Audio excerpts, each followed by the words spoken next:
Viewers, welcome to my channel achieve the excellence. आप सब 7वां lecture देख रहे हैं बीएससी सेकेंड ईयर ऑप्टिक्स का।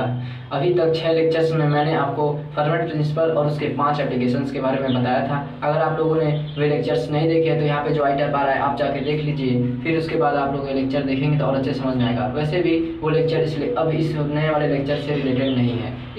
इस लेक्चर में हम लोग देखेंगे कि रिफ्रैक्शन फार्मूला क्या होता है एट स्फेरिकल सरफेस। उससे पहले मैं आप लोगों को बताता हूँ कि रिफ्रैक्शन किस तरीके से होता है किसी स्फेरिकल सरफेस से। तो उसके लिए 3 केसेस हैं, 3 कंडीशन हैं। सबसे पहला कंडीशन क्या है कि अगर किसी स्फेरिकल सरफेस से कोई एक स्फेरिकल सरफेस है और इससे ऑब्जेक्ट थोड़ा ज़्यादा दूरी पर है। ऑब्जेक्ट ए है, ये इसका पोल है P और ये डिस्टेंस U है। ऑब्जेक्ट यहाँ ज़्यादा दूरी पर है पोल से, देन उस कंडीशन में ये लाइट यहाँ पे इमर्ज होगी और यहाँ से रिफ्रैक्ट होकर के एक रियल इमेज बनेगा। यहाँ आई कैसा इमेज बनेगा, इमेज कैसा बनेगा, रियल बनेगा। रियल, ये इमेज रियल कब बनेगा, जब ऑब्जेक्ट लार्ज डिस्टेंस पे होगा तब। ऑब्जेक्ट जब लार्ज डिस्टेंस पे से होगा स्फेरिकल मिरर से, देन उस कंडीशन में रियल इमेज बनेगा। ठीक। दूसरा कंडीशन क्या होता है, दूसरा कंडीशन होता है, कंडीशन फर्स्ट था। दूसरा कंडीशन क्या है कि अब हम ऑब्जेक्ट को स्फेरिकल सरफेस से थोड़ा करीब ले आएंगे। यही ऑब्जेक्ट थोड़े पास ले गए इस स्फेरिकल सरफेस से। अब यह ऑब्जेक्ट यहाँ पे इमर्ज होगी और अब की बार पैरेलल हो जाएगी। लेकिन पैरेलल कब होगी, जब ये पॉइंट F1 हो, मतलब फर्स्ट फोकस पॉइंट हो। तो अगर ऑब्जेक्ट और करीब ले जाया जाए और फर्स्ट फोकस पॉइंट पे रखा जाए तो ये पैरेलल हो जाएंगी बीम, और जो इमेज है वो कहाँ बनेगा, वो इन्फिनिटी पे बनेगा। ठीक है, और रियल इमेज ही बनेगा। रियल क्यों बनेगा, क्योंकि यहाँ पे जो रिफ्रैक्टेड रे है वह रियल है। ठीक है।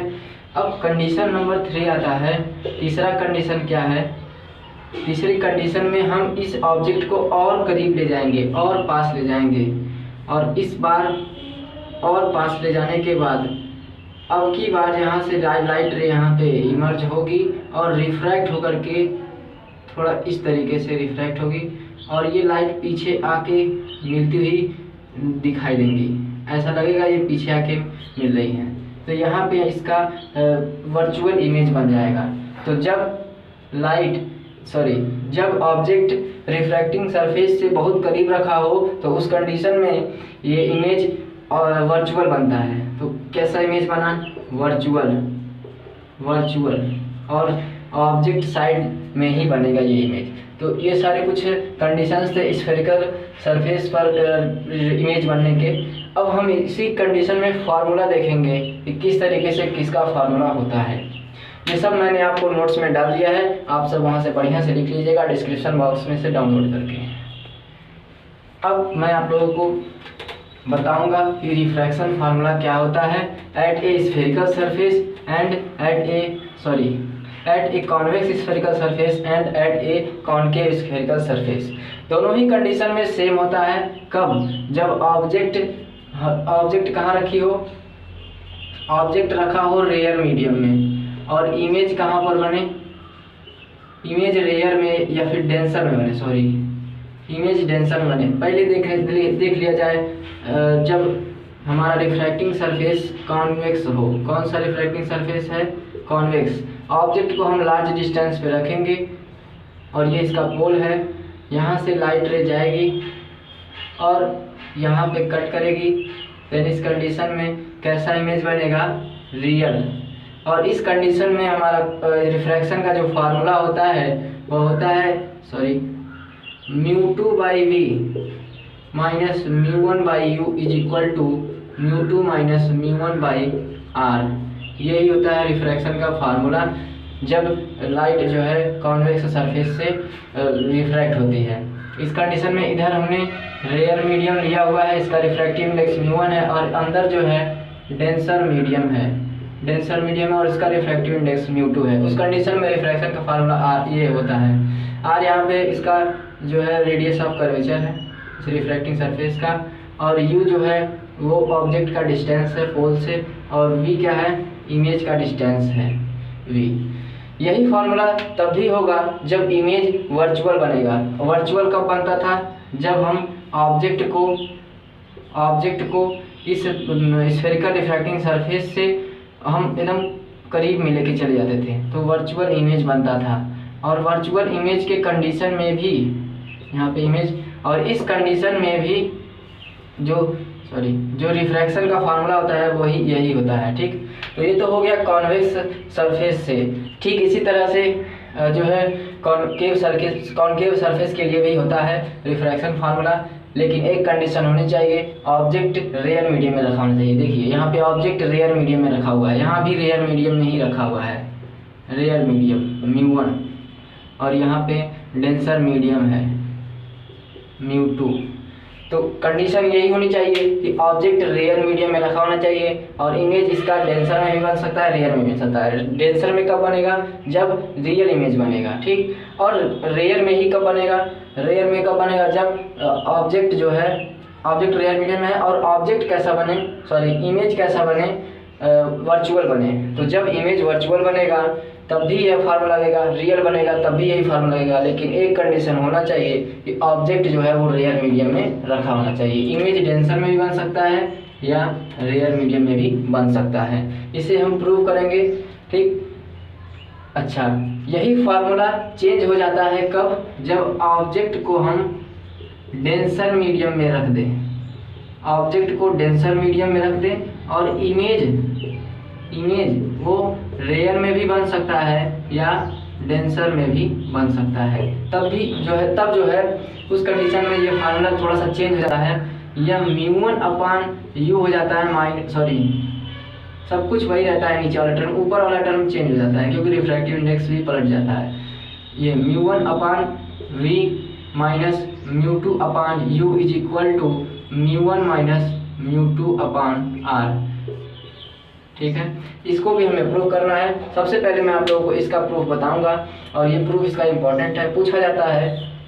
तो सबसे पहले हम देखेंगे कि कॉन्वेक्स सरफेस से रिफ्रैक्टिंग सरफेस का रिफ्रैक्शन फार्मूला है। ठीक है, तो अब मैं आप लोगों को इसे प्रूव करके बताता हूँ। ये सब आपको नोट्स में बढ़िया से मिलेगा, वहाँ पे मैंने लिख दिया है अच्छे से, आप लोग डिस्क्रिप्शन बॉक्स से डाउनलोड कर लीजिएगा।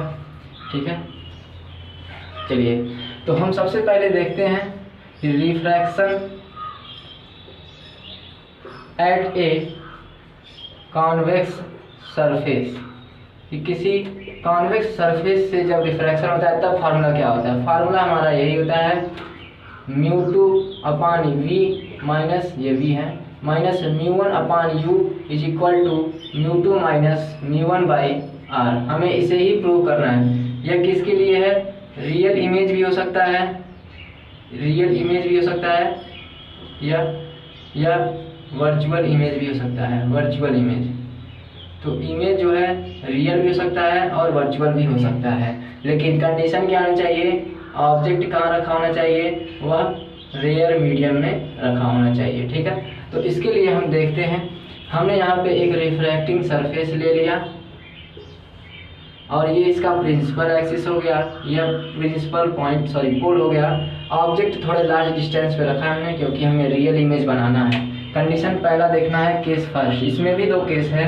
पहला केस क्या है? जब ऑब्जेक्ट रियल बने, तो मैं यहाँ पे लिख देता हूँ, when the real image is found. जब रियल इमेज बनता है तो उस कंडीशन में हमारा फार्मूला तब भी यही होता है और इमेज वर्चुअल बनता है तब भी होता है। लेकिन जब रियल इमेज बनता है तब हम ऑब्जेक्ट को थोड़े ज़्यादा डिस्टेंस पे रखते हैं। तो यहाँ पे ऑब्जेक्ट रखा हुआ है, ये यहाँ से इमर्ज हो रही है, लाइट इंसिडेंट हो रही है इस पॉइंट एम पे, मान लेते हैं इस पॉइंट एम को, इस यहाँ पे ये रिफ्लेक्ट होती है आई पे जाके यहाँ पे इमेज बनता है। ठीक है, ये एम पॉइंट है, ये इंसिडेंट होती है, यहाँ आई पे इमेज बनता है। यहाँ से मैंने एक परपेंडिकुलर ड्रा किया है, ये परपेंडिकुलर एम है। अब ये इसका सेंटर ऑफ कर्वेचर मैंने मान लिया।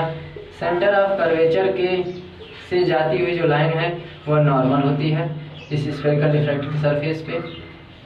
ठीक, अब ये नॉर्मल हो गया और ये इंसिडेंट रे हो गया। इंसिडेंट रे और नॉर्मल के बीच का जो एंगल होता है वो स्मॉल आई, जो कि इंसिडेंट एंगल होता है। और ये नॉर्मल, अभी ये है नॉर्मल, अब ये रिफ्रैक्टेड रे है, तो ये नॉर्मल और रिफ्रैक्टेड रे के बीच के एंगल को हमने आर कह दिया, ठीक है। ऑब्जेक्ट से जो रे निकल रही है उसके और प्रिंसिपल एक्सिस के बीच के एंगल को हमने अल्फा बोला, और जो इमेज है, जो रिफ्रैक्टेड रे है और प्रिंसिपल एक्सिस है, इन दोनों के बीच के एंगल को हमने बीटा माना, और इसी तरह से इस एंगल को हमने गामा मान लिया, ठीक है। अब हमें यही फार्मूला प्रूव करना है। इसके लिए हम जो है क्या करेंगे, इसके लिए हम ट्रायंगल में देखेंगे, in triangle O M C, triangle O M C में हम देख रहे हैं exterior angle I is equal to interior angle alpha plus gamma. आप बहुत अच्छे से जानते होंगे कि किसी एक ट्रायंगल में जो एक्सटीरियर एंगल होता है वो अपने इंटीरियर एंगल के सम के इक्वल होता है। तो इस ट्रायंगल में एक्सटीरियर एंगल आई है और इंटीरियर एंगल अल्फा और ये गामा है। फिर से देखिए, ट्रायंगल ओ एम सी, इस ट्रायंगल में ये एक्सटीरियर एंगल आई है और ये इंटीरियर एंगल अल्फा और गामा। तो यहाँ पे हो जाएगा I is equal to alpha plus gamma, equation number 1। इसी तरह से हम दूसरे वाले दूसरे वाले ट्रायंगल में देखेंगे, ट्रायंगल किसमें, M I C, triangle M I C, इसमें भी हम exterior angle is equal to sum of interior angle करेंगे। तो in triangle M I C,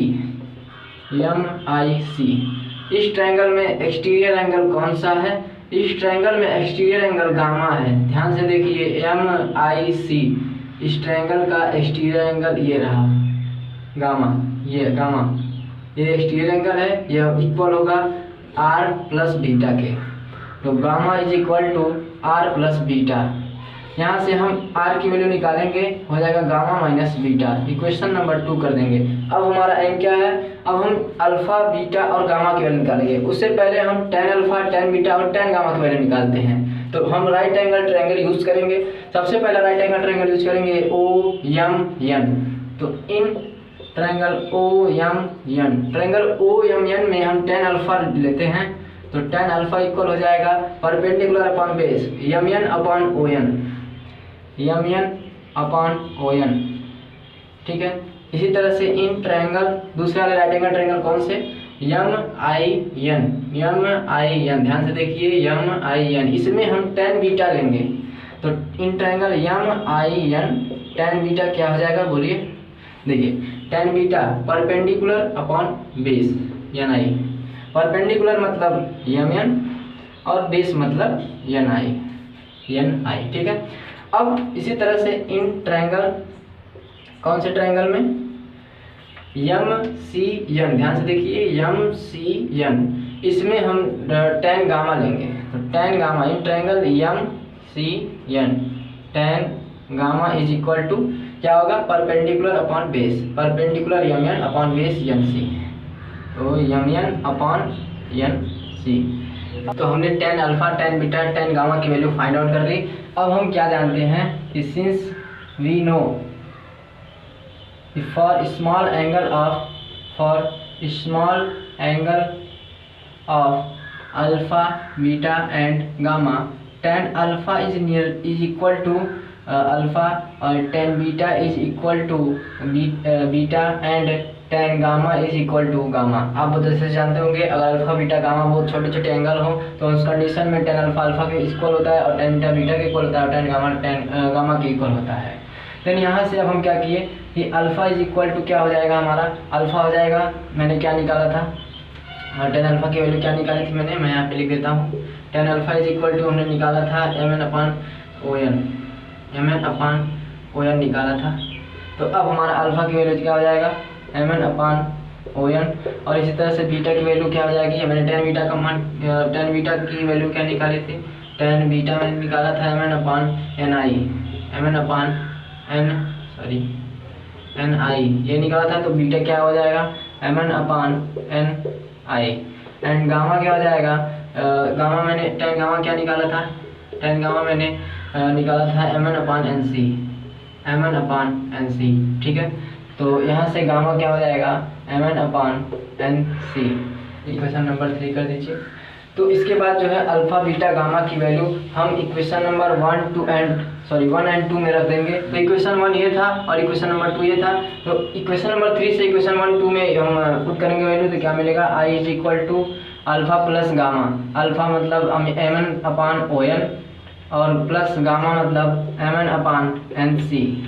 and इसी तरह से R इज इक्वल टू क्या हो जाएगा, गामा माइनस गामा मतलब mn अपान NC ये, और माइनस बीटा, बीटा मतलब कि माइनस बीटा मतलब mn अपान NI। इसे इक्वेशन नंबर 4 करते हैं, इसे 5 कर देते हैं, ठीक है। अब हम स्नेल्स लॉ यूज़ करेंगे। स्नेल्स लॉ क्या होता है, सिंस स्नेल्स लॉ क्या होता है, sine I is equal to sine I upon sine R is equal to होता है 1 म्यू 2, और यही इक्वल होता है म्यू 2 बाई म्यू 1 के। तो यहाँ से हम क्या देखेंगे कि mu 1 sine I is equal to mu 2 sine R. अब फिर से वही बात होगा कि for small angle of I and R sine I is nearly equal to I and sine R is nearly equal to R. तो यहाँ से म्यू 1 आई हो जाएगा, ये इक्वल हो जाएगा म्यू 2 आर। इसे इक्वेशन नंबर 6 करते हैं। अब हम क्या करेंगे, इक्वेशन 4 एंड 5 का यूज इक्वेशन नंबर 6 में करेंगे। तो आई और आर की वैल्यू यहाँ पे पुट करते हैं, तो क्या मिलेगा हमें, mu 1 in bracket mn upon ON plus mn upon NC, आई की वैल्यू मैंने रख दी, इज इक्वल टू म्यू 2। इसी तरह से हम आर की वैल्यू रखेंगे तो क्या मिलेगा, mn upon NC minus mn अपान NI क्लोज कर देंगे। अब हम देख रहे हैं mn यहाँ से भी कॉमन है और mn यहाँ से भी कॉमन है, कॉमन लेके इधर से उधर से काट देंगे तो हमें फाइनली क्या मिलेगा, mu 1 into 1 upon ON plus 1 upon NC is equal to mu 2 in bracket 1 upon NC minus 1 upon NI। इसे अब हम इक्वेशन नंबर 7 कर देते हैं, ठीक है। तो इक्वेशन नंबर 7 कर दिया हमने। अब हम क्या करेंगे, अब हम फिगर की मदद लेंगे और फिगर से हम ON की वैल्यू देखेंगे क्या हो सकती है, NC की वैल्यू क्या हो सकती है और NI की वैल्यू क्या हो सकती है। तो अगर स्क्रीनशॉट लेना हो आपको तो ले लीजिए, मैं ऊपर मिटाने वाला हूँ। चलिए अब हम इक्वेशन नंबर 7 में हम क्या करेंगे, अब हम इस इक्वेशन 7 में ON और NC और NI की वैल्यू फिगर से फाइंड आउट करेंगे।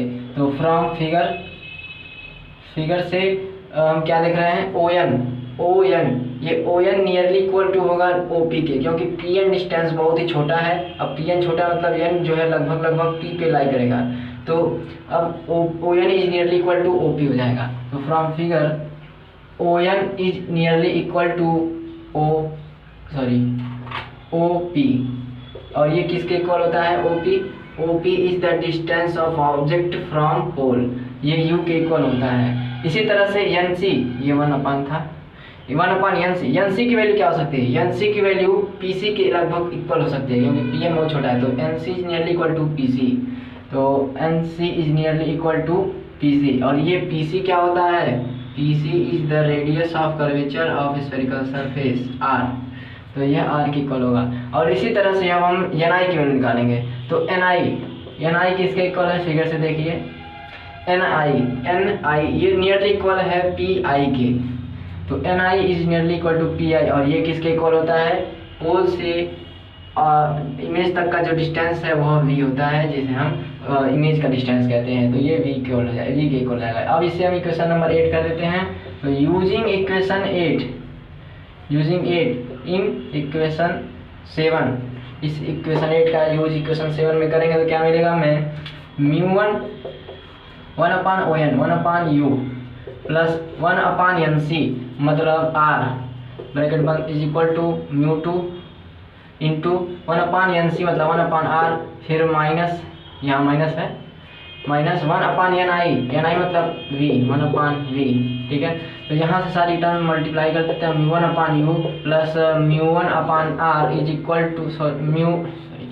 To mu 2 upon R minus mu 2 upon V। चलिए तो यहाँ से अब हम क्या करते हैं, म्यू 1 अपान U को इधर ही रहने देते हैं, म्यू टू अपान वी को इधर ले आएंगे तो प्लस में हो जाएगा, plus mu two upon V is equal to mu two upon R minus हो जाएगा, ये इधर हो जाएगा माइनस हो जाएगा, म्यू वन अपान आर हो जाएगा। समझ में आया? फिर से समझिए मैंने क्या किया, म्यू वन अपान वी को इधर रहने दिया, म्यू टू अपान वी को इधर ले आया तो प्लस हो गया, इज इक्वल टू यहाँ पे म्यू टू अपान आर है ही, ये म्यू वन अपान आर को उधर भेजा तो माइनस में जाएगा। समझ में आएगा होगा? चलिए मैं इसमें जाता हूँ। अब हम क्या करेंगे, अब हम जो है यूज़ करेंगे साइन कन्वेंशन। अभी तक मैंने साइन का जो है कोई काम नहीं किया था, अब हम साइन कन्वेंशन करेंगे, मतलब चिन्ह लेंगे किसका किसका, यू वी एंड आर का। तो बताइए फिगर से यू क्या होगा, निगेटिव होगा, यू निगेटिव होगा क्योंकि ये लेफ्ट साइड का डिस्टेंस है। इसी तरह से वी क्या होगा, ये पॉजिटिव होगा क्योंकि यह राइट साइड का डिस्टेंस है। और इस तरह से आर क्या होगा, वो भी पॉजिटिव होगा क्योंकि ये भी राइट साइड का डिस्टेंस है। तो now using sign convention, using sign convention, तो क्या होगा हमारा formula, mu one upon minus U plus mu two upon plus V क्योंकि राइट साइड का डिस्टेंस है, और ये mu two minus mu one upon ये प्लस आर हो जाएगा। फाइनली हमें क्या मिलेगा, मैं इसको आगे लिख देता हूँ पॉजिटिव वाले को, mu two by V minus हो जाएगा म्यू वन बाई यू, इसको मैंने आगे लिखा, इसको मैंने आगे लिखा, इसको पीछे लिखा, is equal to mu two minus ये म्यू वन है, सॉरी म्यू वन है ना, देखिए ये म्यू वन, सॉरी ये म्यू टू है, mu two by mu one था, ये इधर आया था तो म्यू वन, सही है। तो mu two minus mu one upon plus R था, तो mu two minus mu one upon ये म्यू वन आर। फाइनली हमें ये फार्मूला मिल ही गया जो हम प्रूव करना चाहते थे। तो ये क्या होगा, प्रूव हो गया। तो ये किस कंडीशन का फार्मूला है, जब ऑब्जेक्ट कहाँ रखा हो, यहाँ पे, यहाँ रेयर मीडियम था, ऑब्जेक्ट रेयर मीडियम में रखा हो और इमेज कहीं भी बने। इस कंडीशन में क्या बन रहा है, डेंसर में बन रहा है, तो डेंसर में बन रहा है और रियल बन रहा है, इसका रिफ्रैक्टिव इंडेक्स म्यू टू है, इसका रिफ्रैक्टिव इंडेक्स म्यू वन था। तो यहाँ पे जो है डेंसर में बन रहा था तो वही रियल बन रहा था। अगर यही जो हमारा रेयर में ही बनता जहाँ पे ऑब्जेक्ट है तो हमारा इमेज कैसा बनता, वर्चुअल बनता, जो कि हम इसके सेकंड केस में देखेंगे। ये हमारा पहला केस था, ऑब्जेक्ट रेयर मीडियम में रखा हुआ हो और इमेज कैसा बनता हो, इमेज जो है रियल बनता हो, ठीक है, इमेज जो है रियल बनता हो। इमेज जब वर्चुअल बनेगा तभी यही होगा, लेकिन कंडीशन क्या होना चाहिए, ऑब्जेक्ट हमेशा, ये ऑब्जेक्ट है ये हमेशा क्या कहाँ होना चाहिए, रेयर मीडियम में, जैसा कि इस कंडीशन में था। तो ये है refraction formula, when the object is put in the rare medium and image is found is real. अब हम अपना दूसरा केस देखेंगे। इसके बाद दूसरे केस में हम क्या देखेंगे कि ऑब्जेक्ट जो है रेयर में ही रखा है, लेकिन अब की बार जो है इमेज जो है वो रेयर में ही बनेगा, मतलब इमेज कैसा बनेगा, वर्चुअल बनेगा। तो इसको हम देखेंगे अपने नेक्स्ट लेक्चर के अंदर। और आपको अगर वीडियो अच्छा लगा होगा तो लाइक कीजिएगा, शेयर कीजिएगा अपने दोस्तों के साथ, और अगर चैनल पर नए होंगे तो सब्सक्राइब जरूर कर लीजिएगा।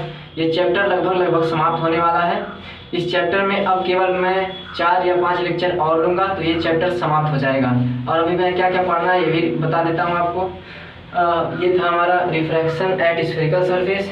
इसके बाद इसमें एक केस और है, और ठीक यही फार्मूला जो है हम कॉनकेव सरफेस के लिए लेंगे, कॉनकेव सरफेस ये वाला, ठीक है। इसके लिए भी हम फार्मूला निकालेंगे, फार्मूला वही आएगा, सॉरी हाँ वही आएगा, ठीक है, फार्मूला वही आएगा। तो एक लेक्चर उसमें लगेगा, एक लेक्चर इसमें 2, और उसके बाद मैं आपको लीनियर मैग्नीफिकेशन बताऊँगा, फिर लैटरल मैग्नीफिकेशन बताऊँगा, फिर उसके बाद हम देखेंगे एबीज साइन कंडीशन, फिर हेल्महोल्ट्ज का हम कंडीशन देखेंगे, फिर उसके बाद हम क्या करेंगे, एप्लेनेटिक पॉइंट्स ऑफ ए स्फीयर देखेंगे। फिर उसके बाद हमारा चैप्टर कंप्लीटली समाप्त हो जाएगा, ठीक है। Thank you students.